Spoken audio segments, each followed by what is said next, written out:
ക്യൂബ്രിഡ്ജ് എന്ന് പറയുന്ന ഒരു പുതിയ പ്രോഗ്രാം അല്ലെങ്കിൽ ആ ഒരു അവബോധം ഉണ്ടാക്കുക എന്നുള്ളതാണ്. ഫിസിക്സ് പഠിക്കുന്ന വിദ്യാർത്ഥികൾക്കും ആളുകൾക്കും ഒക്കെ തന്നെ ആസ്ട്രോ ഫിസിക്സ് അല്ലെങ്കിൽ ആസ്ട്രോണമിയാണ് ഫിസിക്സ് എന്ന് പറയുന്ന ഒരു ഐഡിയ ഉണ്ടാവുന്നത്. പക്ഷെ ഇനിയുള്ള കാലത്ത് ഇപ്പോൾ റീസെന്റ് ഗൂഗിൾ ലോഞ്ച് ചെയ്തിരിക്കുന്ന വില്ലോ എന്ന് പറയുന്ന ക്വാണ്ടം പ്രൊസസർ വെച്ചുകൊണ്ട് തന്നെ ക്വാണ്ടം ഫിസിക്സിന് അതിയേറെ ഇമ്പോർട്ടൻസ് വരാൻ പോവാണ്.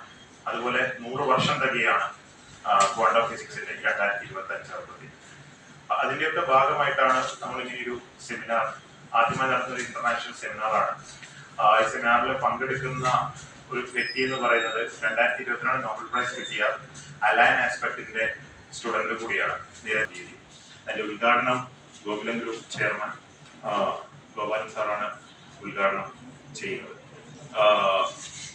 ഇതാണ് ഇതിന്റെ ഒരു ആമുഖം എന്ന് പറയുന്നത്.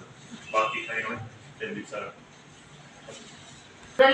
നമ്മുടെ കുട്ടികളിൽ നിന്ന് വിട്ട് കൂടുതൽ അതിന്റെ വ്യാപിപ്പിക്കുക എന്നുള്ള ലക്ഷ്യത്തോടു കൂടിയാണ് ഈ Gokulam arts and science college ഇങ്ങനെ ഒരു ഐഡിയ പറഞ്ഞപ്പോൾ മുന്നോട്ട് വെച്ചപ്പോൾ, ഒരു ആശയം മുന്നോട്ട് വെച്ചപ്പോൾ, അവിടെ വെച്ചിട്ട് ഇങ്ങനെ ഒരു പ്രോഗ്രാം സംഘടിപ്പിക്കുക എന്ന് മുന്നോട്ട് വെച്ചപ്പോൾ ഞങ്ങളുടെ ഈ വർഷത്തെ ഈ celebration 100 years of quantum mechanics സെലിബ്രേഷന്റെ ഒരു ഉദ്ഘാടനം കൂടി ഈ ഒരു പരിപാടിയിൽ കൂടെ ആവാമെന്ന് തീരുമാനിക്കുകയും നമ്മൾ ഗോകുലം ആർട്സ് ആൻഡ് സയൻസ് കോളേജിലെ ഫിസിക്സ് ഡിപ്പാർട്ട്മെന്റുമായിട്ട് സഹകരിച്ചിട്ട് ഇങ്ങനെ ഒരു പ്രോഗ്രാം നടത്തുന്നത്.